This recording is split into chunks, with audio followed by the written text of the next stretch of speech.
After 20 years of attending the AES conferences and seeing plenty of sessions on recording rock drums or mixing pop vocals, I decided it was up to me as a hip-hop engineer to introduce a dedicated hip-hop and R&B track to the AES community. What's up, it's your man Willie Green, and welcome to the Greenhouse, where we're going to discuss hip-hop production engineering as an art form. Gather round, everything for sale except the scale. Everything for sale except the scale, that's coming with me. That's everything for sale. It's important to recognize hip-hop as a genre and really as a culture because at this point in 2020, it influences all music around the globe. There's nothing that doesn't have some kind of hip-hop essence. Taylor Swift is rapping. Country records have drum loops and that kind of thing. It just blended so many different styles where music is just music, but you can't ignore where things are derived from. So it's important to recognize the source of these things. Everything for sale except the scale, that's coming with me.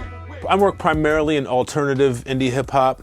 A lot of people call it art rap. It's really avant-garde, left field type hip-hop music.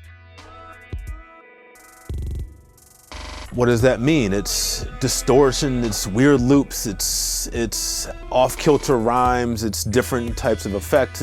It's exciting to me. Music is art, and hip-hop is just that style of art. So it's not just, oh, give me a beat and give me some rhymes. We're making fully fledged creations. Hip-hop is just the palette for that. In this day and age, you kind of deal with what you get, and that may mean getting MP3s and having to mix from that, or maybe somebody sampled YouTube and that's what's in the track. You have to take what you get. And you cook with the recipes and with the ingredients that you have. So if I've got, a sample that might have some digital artifacts, well, maybe I'll saturate that, or maybe I'll process that in a certain way to, if not distract, then to use those artifacts maybe in a different form, make it something musical. You gotta just take what somebody gives you, because you may not be able to get that high res. What are you gonna do? Not put the record out? You gotta make it work.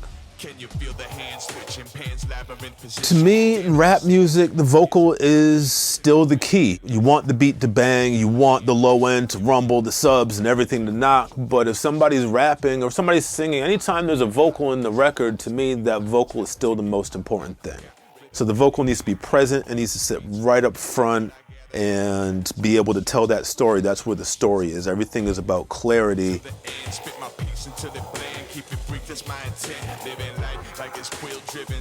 Being in front of that microphone is a very vulnerable place, even for a rapper, even for anybody. When you're there and you're about to spit some rhymes that you are doing for the first time, it's a very personal song, you need to feel at ease. If you feel uncomfortable, that translates through the mic. So the most important thing is catering to that artist, finding out what makes them comfortable, and then the performance is gonna be 5 times better already, just off the jump.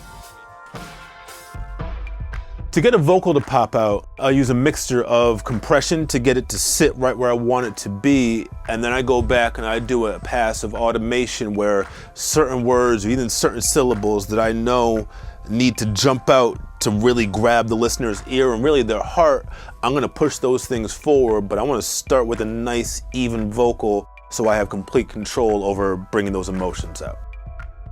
One of the reasons I go to the TubeTech CL1B so often for compression, especially on hip hop vocals, because it's a great full sounding compressor, but even at high compression ratios, it still has a nice open top end. So it's gonna hold my vocal exactly where I need it to stay, but it's not gonna muffle it. It's not gonna take the detail out of that vocal. So the rhymes are still gonna be crystal clear. The hook is the most important part, and even if it's not a repeated chorus, as we have now come to call a hook, the hook is slang for that chorus. The chorus is the sing-along part. That's what you rap along with, that's what's in your head. But you can have an instrumental hook. If you got a part of that sample and that horn line that you come back to every time and that's what makes it dope, that's your instrumental hook. And so that's the key part of your song. You want to accentuate that, you want to build around that. That's the part that makes them stream it 3 times instead of once. The dubs are your hype man, or your hype woman, your hype person. When you're on stage and you're rapping, you have somebody there with you, hitting your punchlines, layering in some of your rhyming words.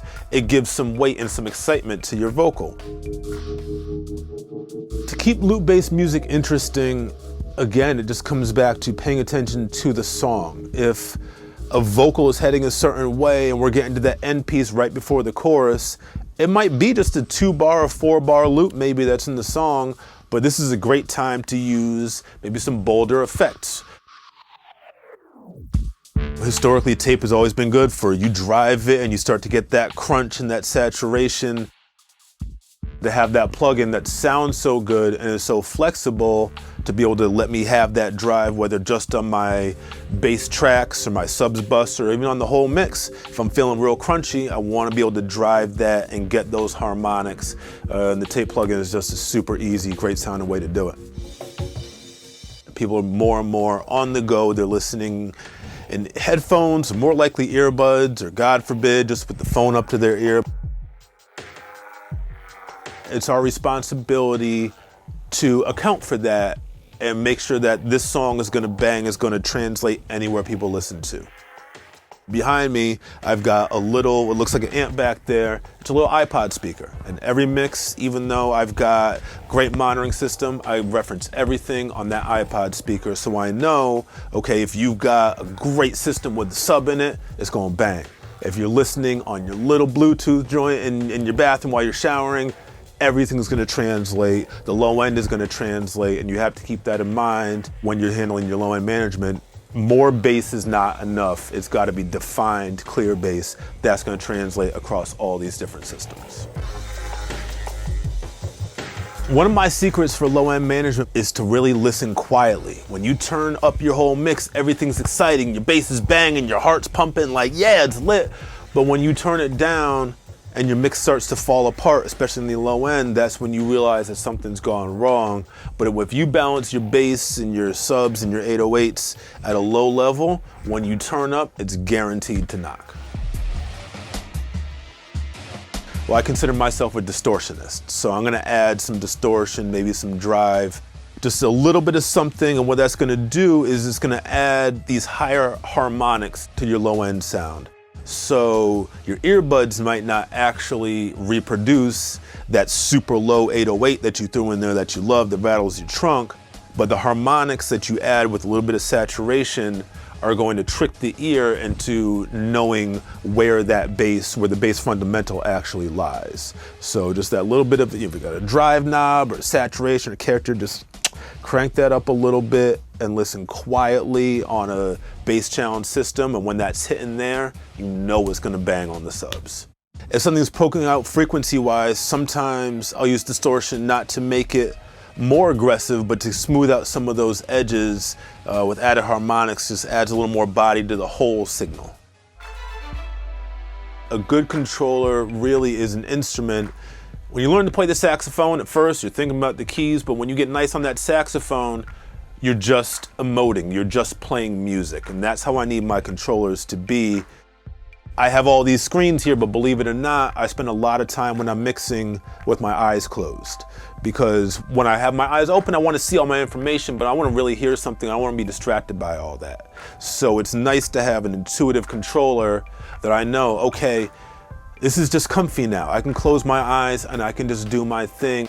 When I'm choosing a console to work with console 1, there's options, but I often will go to a combination. So maybe I'm using the SSL E-Series for my drums to get that punch, but if I've got an R&B vocal, maybe I want the smoothness, that gloss from the SSL K-Series. Console 1 makes it so easy to mix and match different consoles within that to make my dream desk for whatever song I'm working on. I got the flexibility to make it right every time. You know, it's been a long road from being, kid in Hartford, Connecticut with a drum machine and a little tape deck and just trying to make my beats and listen to my daddy's records and all that, to now, working with big companies like Softtube or organizations like the Engineering Society, and really showing the legitimacy of not just the hip hop music, but also those technicians, those artists who make it. I was doing the same thing just like you're doing right now, just trying to make records and speak in my own voice, and now have that be a larger thing. So just excited to pass on what I know and show some other people, yo, it's the same thing, you can do it the same way that I'm doing. Keep making that art, keep spreading your voice.